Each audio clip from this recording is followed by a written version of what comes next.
नमस्कार, आर्या न्यूज देख रहे हैं आप और मैं आपके साथ अलका सिंह। बुलेटिन की शुरुआत इस वक्त की बड़ी खबर से कर रहे हैं। माफिया अतीक और उसके बड़े भाई अशरफ अहमद की हत्या के बाद यूपी पुलिस और कानून व्यवस्था पर अब सवाल उठने लगे हैं। हत्या को लेकर यूपी पुलिस की नीयत पर अतीक पहले ही सवाल उठा चुका था। अतीक की पत्नी शाइस्ता ने सुरक्षा को लेकर सुप्रीम कोर्ट में अर्जी भी दाखिल की थी, जिस पर सर्वोच्च अदालत ने हाई कोर्ट जाने के लिए कहा था। सुप्रीम कोर्ट की इस टिप्पणी के 18 दिन बाद अतीक और उसके भाई की हत्या इलाहाबाद हाई कोर्ट से 3 किलोमीटर की दूरी पर हो गई। अतीक और अशरफ पुलिस की कस्टडी में। हमलावरों ने गोली मार दी। दोनों भाइयों को एक ही हथकड़ी में बांधकर यूपी पुलिस मेडिकल चेकअप के लिए ले जा रही थी। अतीक और अशरफ से पूछताछ के बाद यूपी पुलिस दोनों को लेकर कॉन्वीनर हॉस्पिटल में मेडिकल चेकअप कराने पहुंची थी। हॉस्पिटल से इलाहाबाद हाईकोर्ट की दूरी करीब 3 किलोमीटर है, जबकि घटनास्थल से प्रयागराज एसएसपी का आवास मात्र 6 किलोमीटर की दूरी पर है। हॉस्पिटल के बाहर पत्रकारों ने अतीक से सवाल पूछा, जिसका अतीक जवाब ही दे रहा था। किसी दौरान हमलावरों ने उस पर फायरिंग कर दी। हमलावरों को पुलिस पकड़ने की कोशिश में है, लेकिन जब तक 9 राउंड फायर हो चुका था और अतीक और अशरफ की हत्या के बाद प्रयागराज में हाई अलर्ट जारी कर दिया गया है। प्रयागराज में धारा 144 भी लागू कर दी गई है। वहीं सपा, बीएसपी और कांग्रेस दफ्तर के बाहर भारी सुरक्षा बलों की तैनाती कर दी गई है।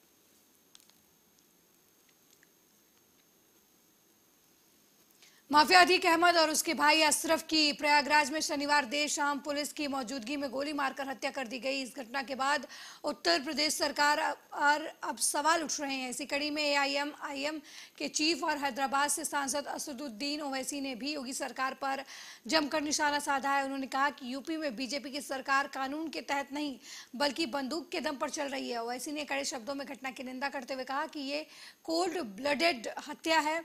घटना कानून व्यवस्था पर बड़ा सवाल खड़ा करती है। इसके बाद क्या जनता को देश के संविधान और कानून व्यवस्था पर भरोसा होगा? उन्होंने आरोप लगाते हुए कहा कि इसमें यूपी की बीजेपी सरकार की भूमिका है। सुप्रीम कोर्ट की निगरानी में जांच होनी चाहिए और एक कमेटी का गठन होना चाहिए। उत्तर प्रदेश के किसी भी अधिकारी को समिति में शामिल नहीं किया जाना चाहिए। ओवैसी ने तल्ख अंदाज में कहा, मैं शुरू से कह रहा था कि उत्तर प्रदेश में बीजेपी सरकार कानून के मुताबिक नहीं बल्कि बंदूक के दम पर चल रही है। हम लोग इसी बात को दोहरा रहे थे, लेकिन सबको लगता था कि हम हवाई बातें कर रहे हैं। इससे लोगों में संविधान में विश्वास कम होगा। इस घटना की निंदा करने के लिए शब्द नहीं है। आप बताइए मेरे को, ये तो कोई ऐसा नहीं है कि कोई जाकर फौरन किसी को गोली मार दिया। आप उनका वेपन चलाने का तरीका देखो। आप जिस तरीके से वो लोग आए और उनका हाथ स्टिल है एकदम। मुझे भी वेपन चलाना आता है। मैं भी एक एक्सपर्ट के साथ ट्रेनिंग लिया हूं अपनी सेल्फ डिफेंस के लिए। और जिस तरीके से मार रहे वो लोग, उनका हाथ देखिए हिल नहीं रहा है। उनकी आंख उस पर है, उन लोगों पर है। उनको मालूम था कि पहले कहां पर किस जगह पर मारना। तो ये एक कोल्ड ब्लडेड मर्डर है और ये लोग प्रोफेशनल हैं। और कितना इसमें उत्तर प्रदेश की बीजेपी की सरकार का इसमें रोल है, कितना इसमें ये कौन लोग हैं जो जाकर पुलिस की मौजूदगी में और मीडिया की मौजूदगी में, बल्कि लाइव टेलीकास्ट भी हो रहा था, वो इस तरह का कोल्ड ब्लडेड मर्डर करते हैं। तो ये इसके लिए जरूरी है कि सुप्रीम कोर्ट मॉनिटर्ड इसमें इन्वेस्टिगेशन होनी चाहिए, कमेटी बननी चाहिए। मैं सुप्रीम कोर्ट से दरखास्त करता हूं, प्लीड करता हूं, क्योंकि 28 मार्च के दिन सुप्रीम कोर्ट ने एक फैसला दिया था कि कल जो लोग मारे गए उसमें से एक शख्स ने, जो एक मुसलमान एक्स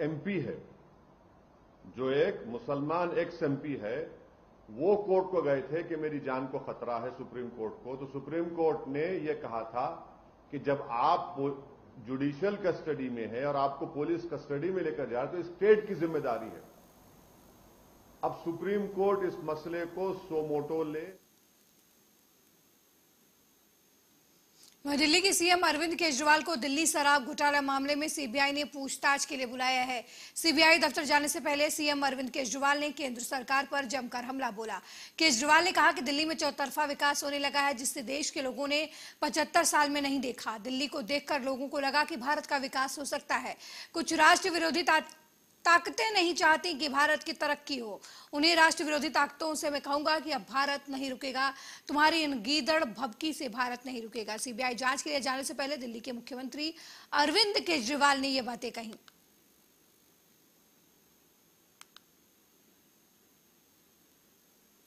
इन्होंने आज मुझे सीबीआई बुलाया है। थोड़ी देर में घर से निकलूंगा। पूरी ईमानदारी और सच्चाई से इनके सभी सवालों के जवाब देंगे। जब कुछ गलत किया ही नहीं तो फिर छुपाना क्या। ये लोग बहुत ताकतवर हैं, किसी को भी जेल भेज सकते हैं, किसी को भी, चाहे किसी ने कोई जुर्म किया हो या ना किया हो, कोई फर्क नहीं पड़ता। बहुत पावरफुल लोग हैं। कल से इनके सारे नेता चिल्ला चिल्ला के कह रहे हैं केजरीवाल को गिरफ्तार करेंगे, केजरीवाल को गिरफ्तार करेंगे। शायद बीजेपी ने सीबीआई को आदेश भी दे दिया है कि केजरीवाल को गिरफ्तार करना है। अब बीजेपी ने अगर आदेश दिया है तो सीबीआई की क्या मजाल है, फिर तो सीबीआई गिरफ्तार करेगी। इन्हें बहुत अहंकार हो गया है, सत्ता का अहंकार, पावर का नशा।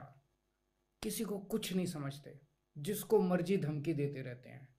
जजों को, मीडिया वालों को, पत्रकारों को, नेताओं को, व्यापारियों को, उद्योगपतियों को, सबको धमकी देते फिरते हैं, हमारी बात मानो नहीं तो जेल में डाल देंगे।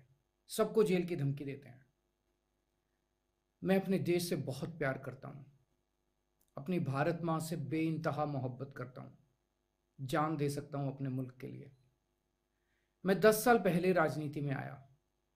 पहले सोचता था मेरा मुल्क इतना पिछड़ा क्यों है, मेरे लोग इतने गरीब क्यों हैं, लोग अनपढ़ क्यों हैं, आजादी के 75 साल भी मेरे युवा बेरोजगार क्यों हैं, क्यों क्यों।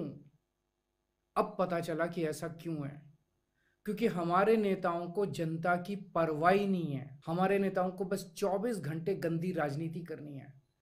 हमारे नेता बस 24 घंटे जेल में भेजने की धमकी देते रहते हैं।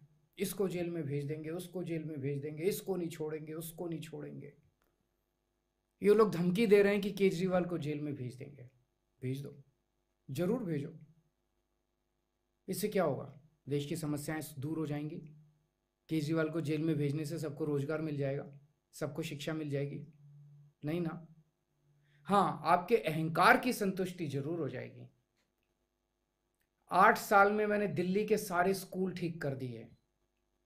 30 साल में आपने गुजरात का एक भी स्कूल ठीक नहीं किया, एक भी स्कूल। जब आपको गुजरात में एक स्कूल में जाके फोटो खिंचवानी थी तो उसके लिए भी आपको पूरे गुजरात में एक भी स्कूल नहीं मिला। आपको टेंट में एक नकली क्लास बना के फोटो खिंचवानी पड़ी। 8 साल में मैंने दिल्ली में ढेरों मोहल्ला क्लिनिक खोल दिए, अस्पताल बना दिए, सबका इलाज मुफ्त कर दिया, शानदार इलाज कर दिया। 15 साल में मध्य प्रदेश में आपसे क्यों नहीं हुआ? 8 साल में मैंने दिल्ली में पावर कट खत्म कर दिए, 24 घंटे बिजली कर दी, बिजली मुफ्त कर दी। 30 साल में आपसे गुजरात में क्यों नहीं हुआ? क्यों? क्योंकि आपको करना ही नहीं है। आपको देश से कोई लेना देना ही नहीं है। आपकी बला से तो देश जाए भाड़ में, बस आपकी सत्ता बनी रहे। भारत दुनिया का नंबर 1 देश बन सकता था, आप जैसे नेताओं और पार्टियों ने अभी तक नहीं होने दिया, अपने भ्रष्टाचार और अपनी पैसे और सत्ता की हवस की वजह से। पर अब भारत रुकेगा नहीं। दिल्ली के बाद पूरा देश खड़ा हो गया है, एक एक भारतीय खड़ा हो गया है। अब भारत बेचैन है, भारत को आगे बढ़ना है बहुत तेजी से। आप जैसे राष्ट्र विरोधी लोग चाहे अब जो मर्जी कर लें, लेकिन अब भारत रुकेगा नहीं। भारत को दुनिया का नंबर 1 देश बनाना मेरी जिंदगी का मिशन है। अब ये एक एक भारतीय का मिशन बन गया है। देश के लिए मेरी जान भी हाजिर है। मैं शुगर का मरीज हूं, एक दिन में 50-50 यूनिट से ज्यादा इंसुलिन लेता हूं। इतनी शुगर होने के बावजूद भ्रष्टाचार के खिलाफ एक बार मैंने 10 दिन का और एक बार 15 दिन का अनशन किया था। उस वक्त सभी डॉक्टरों ने कहा कि इतनी शुगर वाला मरीज भूखा रहेगा तो किसी हालत में जिंदा नहीं बचेगा। लेकिन मैं 15 दिन भूखे रहने के बावजूद जिंदा बच गया। किसी के चमत्कार से कम नहीं है, भगवान मेरे साथ है। आप कहते हो केजरीवाल भ्रष्टाचारी है। मैं पहले इनकम टैक्स में कमिश्नर की नौकरी करता था, चाहता जितने मर्जी करोड़ों रुपए कमा लेता। उस नौकरी को लात मार के कई वर्षों तक मैं दिल्ली की झुग्गी बस्तियों में मैंने काम किया है। तब तो हम राजनीति में भी नहीं आए थे, दूर दूर तक सीएम बनने की कोई उम्मीद ही नहीं थी। वो झुग्गियां ही मेरा घर होती थी। प्रधानमंत्री जी, अगर केजरीवाल भ्रष्ट है तो दुनिया का कोई आदमी ईमानदार नहीं है। केजरीवाल देश के लिए जीता है और देश के लिए मरेगा। आप मुझे 100 बार। वहीं दिल्ली शराब घोटाला मामले में बीजेपी नेता मनोज तिवारी का बयान सामने आया है। मनोज तिवारी ने कहा कि अरविंद जी, सीबीआई ने जो नोटिस दिया है उस नोटिस के अनुसार आपको मुख्यालय पहुंचना है और सीबीआई मुख्यालय आप वो फाइलें लेकर जाइएगा जिन फाइलों में आप भ्रष्टाचार के आरोप लगा रहे थे। जिनके भ्रष्टाचार। अरविंद केजरीवाल जी, कल आपकी पेशी है, समन है सीबीआई का, तो आप जाएंगे, जो पूछताछ होगी सवालों का जवाब देंगे। लेकिन मेरा एक सुझाव है कि वो जो बहुत बड़ी बड़ी फाइलें थी ना, वो जो कई नेताओं की जिनके भ्रष्टाचार का कागज ले लेके आप घूमते थे, तो भाई साहब वो कल लेके जाना चाहिए आपको, ताकि आपसे जो सवाल होंगे, जो हैं उठ रहे हैं, वो तो आप बताएंगे ही। लेकिन उन लोगों की भी तो कागज कल मौका मिला है, दे देना चाहिए, जो आपके पास रखे हुए हैं। हालांकि उनके साथ आजकल आप गलबैया करके तो बैठे हैं, लेकिन कल का मौका अच्छा है। मेरा सुझाव है कि आपको वो सारी जो 250-250 पेज के प्रूफ लेके भ्रष्टाचार के घूमते थे कई नेताओं के साथ, वो भी आपको कल देना चाहिए, ताकि दिल्ली में दूध का दूध, शराब का। दिल्ली शराब घोटाला मामले में आप और बीजेपी के बीच वाक युद्ध चल रहा है। दिल्ली के सीएम अरविंद केजरीवाल पर बीजेपी प्रवक्ता संबित पात्रा ने हमला किया है। संबित पात्रा ने कहा कि अरविंद केजरीवाल जी को लगता है कि दस्ताने पहनकर भ्रष्टाचार से शायद भ्रष्टाचार का पता नहीं चलेगा। मैंने दस्ताने पहन रखे हैं और मौकाए वारदात पर उंगलियों के निशान नहीं छोड़ने से उसे ये साबित नहीं होता कि मैंने जुर्म नहीं किया है। अरविंद केजरीवाल जी, आपने मनीष सिसोदिया के दस्ताने पहनकर भ्रष्टाचार किया है। आज जो ये प्रेस कॉन्फ्रेंस है, ये एक बहुत ही महत्वपूर्ण मुद्दे पे प्रेस कॉन्फ्रेंस है। थोड़ी देर पहले दिल्ली के मुख्यमंत्री प्रेस कॉन्फ्रेंस कर रहे थे। आज दिल्ली के मुख्यमंत्री अरविंद केजरीवाल जी का जांच एजेंसी सीबीआई के समक्ष पेशी है। स्वाभाविक रूप से भारत जैसे बड़े लोकतांत्रिक देश में कोई भी ऐसा व्यक्ति नहीं है जो अपने आप को कानून से ऊपर समझ सकता हो या जो कानून के लंबे हाथों से बच सकता हो। तो आज कानून की प्रक्रिया पूरी होगी। जहां तक जांच एजेंसियों का सवाल है, सीबीआई, ईडी इत्यादि, ये प्रोफेशनल बॉडीज होते हैं।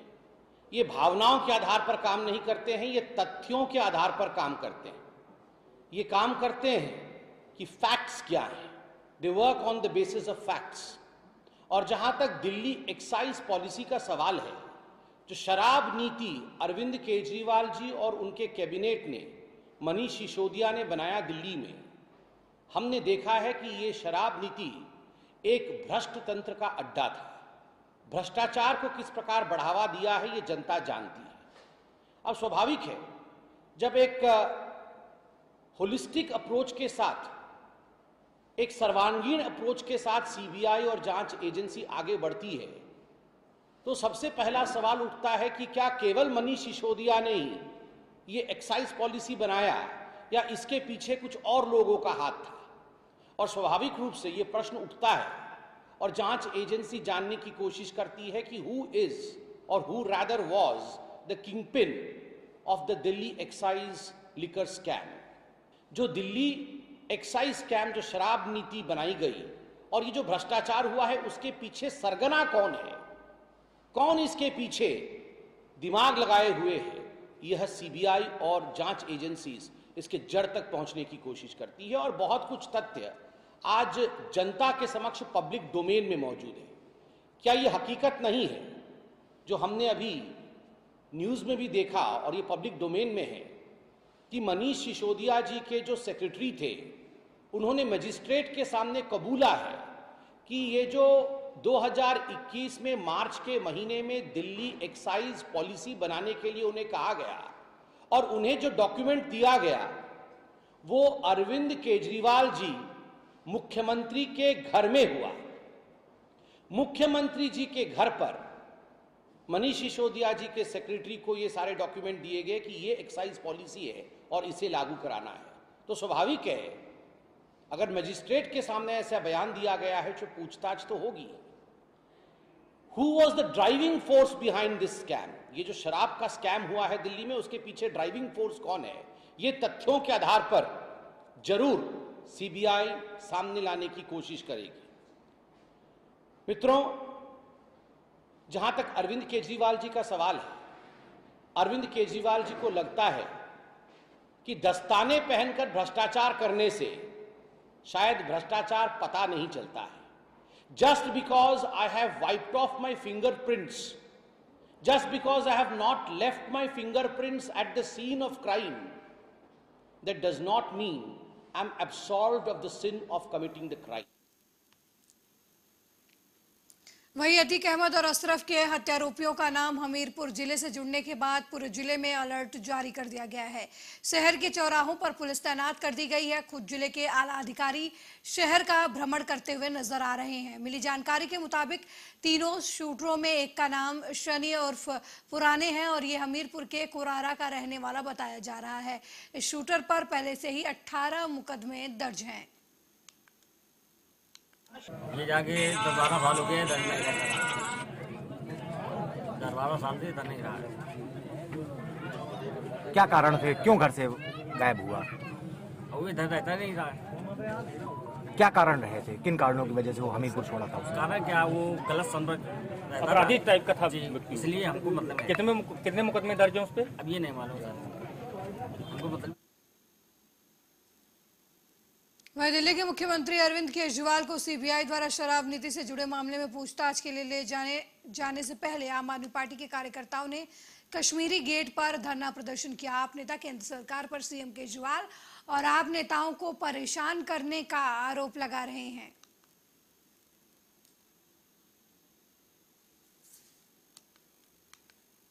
वहीं गैंगस्टर अतीक अहमद और उनके भाई अशरफ की गोली मारकर हत्या कर दी गई। प्रयागराज मेडिकल कॉलेज ले जाए जाते समय गोली मारकर उनकी हत्या की गई। अज्ञात हमलावरों ने गोली वर्षा कर अशरफ और अतीक को मौत के घाट उतार दिया। हालांकि अज्ञात आरोपियों की छानबीन हो रही है।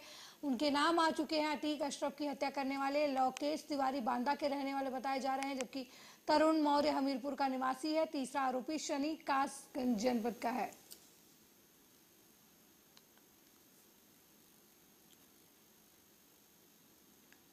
वहीं नई मुंबई में शनिवार दोपहर एक ट्रैफिक कर्मी को कार चालक को रोकना भारी पड़ गया। दरअसल ट्रैफिक विभाग की तरफ से ब्लू डायमंड के पास नाकाबंदी लगाई गई थी और सभी गाड़ियों को रोककर जांच करने के बाद ही आगे भेजा जा रहा था। इस दौरान एक कार चालक को रोकने के लिए जैसे ही ट्रैफिक कर्मी गया, उसने गाड़ी तेज कर दी, जिससे जान बचाने के लिए ट्रैफिक कर्मी उसकी बोनट पर चढ़ गया। पुलिसकर्मी को बोनट पर चढ़ा देख कार चालक ने अपनी कार की गति बढ़ा दी और उसे खींचता हुआ गौहान फाटक तक ले गया, जो कि वाशी ब्लू डायमंड से करीब 20 किलोमीटर दूर है। एक पुलिसकर्मी ने बताया कि जैसे ही कार चालक उसे बोनट पर लेकर आगे चल रहा, सहयोगियों ने कंट्रोल रूम में फोन कर मदद मांगी, जिसके बाद ट्रैफिक विभाग की टीम ने उसका पीछा किया और गौहान फटा के पास गाड़ी के सामने टैंकर खड़े कर दिए, जिसके बाद मजबूरन कार चालक को गाड़ी रोकनी पड़ी।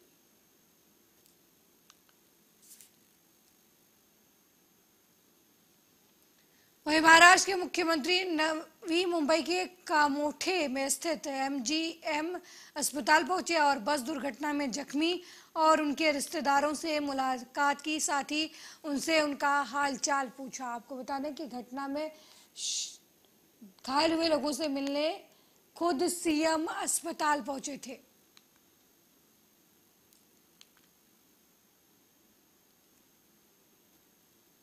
वहीं मुंबई मालवानी में हुए दंगे को लेकर शनिवार दोपहर कई धर्म की संस्था के लोगों ने मालवानी गेट नंबर 7 में मूक मोर्चा निकाला। इस मूक मोर्चे में हजारों की संख्या में सभी धर्म समुदाय के लोगों ने मिलकर हाथ में तिरंगा लेकर अमन शांति का पैगाम दिया। साथ ही मौके पर मालवानी के कांग्रेस विधायक असलम शेख भी मौजूद रहे। विधायक असलम शेख ने बताया कि 93 के बाद मुंबई मालवानी में अब तक कोई दंगा नहीं हुआ, लेकिन बीते 2 सालों में कुछ लोगों द्वारा मालवानी में दंगा भड़काने की कोशिश की जा रही है। मेरा मानना है कि मालवानी के लोग ऐसा नहीं है करेंगे। मालवानी के लोग शांति चाहते हैं, लेकिन कुछ लोग बाहर से आकर यहाँ दंगा भड़काने की कोशिश कर रहे हैं। उन्हें ऐसा नहीं करना चाहिए, बल्कि पुलिस को उन पर कार्रवाई करनी चाहिए। जाएंगे, लेकिन पुलिस का जो विश्वास है, आज पूरे दुनिया के अंदर जो है मुंबई पुलिस का नाम 2 नंबर पे आता है सबसे अच्छी इन्वेस्टिगेशन में। आज जो है इतनी कम संख्या में करोड़ों के लोगों के ऊपर जो नेत्र करते हैं और संभालते हैं मुंबई को। अगर पुलिस को मारा जाएगा और उसके बाद में सरकार दबाव डालेगी कि उनको अरेस्ट नहीं किया जाए, तो इससे बड़ा दुर्भाग्य कुछ नहीं हो सकता है। और पुलिस को वो वीडियो दिए गए हैं जहां पुलिस खुद जो है वो पुलिस के लोगों के साथ लोगों ने धक्का मुक्की की है, उनको अशब्द बोला गया है, उनको तो है। वहीं अतीक अहमद हत्याकांड का एक शूटर हमीरपुर जिले के कस्बा कुरारा का बताया जा रहा है। शूटर का नाम सनी और पुराने बताया जा रहा है। पिछले कई सालों से ये हमीरपुर में नहीं रह रहा था और इस शूटर का आपराधिक इतिहास भी रहा है।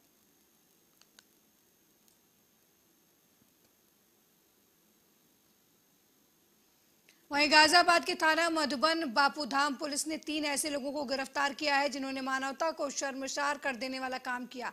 तीनों आरोपियों ने एक मूक बधिर नाबालिग के साथ पहले दुष्कर्म किया और फिर उसकी निर्मम हत्या कर दी। नाबालिग परिजनों की शिकायत पर पुलिस ने एक FIR दर्ज कर जांच शुरू की और तीनों को गिरफ्तार कर लिया। पुलिस ने हत्या में उपयुक्त वाहन भी बरामद कर लिया है।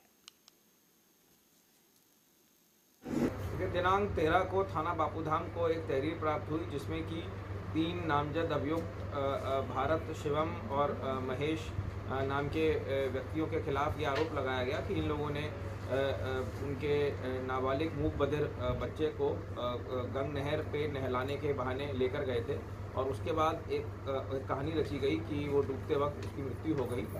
इसमें एक अभियोग पंजीकृत कर लिया गया। तत्काल ही इसमें हम लोगों ने टीमें गठन कर दी और जब CCTV का अवलोकन करा गया, लोगों से पूछताछ करी गई और अन्य जब डॉक्टर्स की PM रिपोर्ट जब आ गई उसके बाद जब अवलोकन करा गया तो इसमें पता चला है कि इन लोगों ने उसको लेकर गए, वहाँ पे शराब पी और उसके साथ अप्राकृतिक दुष्कर्म करके उसकी हत्या कर दी और शव को मुरादनगर नहर में बहा दिया। सर, बच्ची क्या उम्र है, किस तरह बच्चा इन अपराधियों तक पहुंचा था? सर देखिए, ये बच्चा नाबालिग है और ये मूक बधिर है और जो मृतक है ये इनसे पहले से पूर्व में ही परिचित थे। ये मेरे साथ इस बुलेटिन में फिलहाल इतना ही। देश दुनिया की तमाम खबरों को देखने के लिए देखते रहिए आर्या न्यूज़। नमस्कार।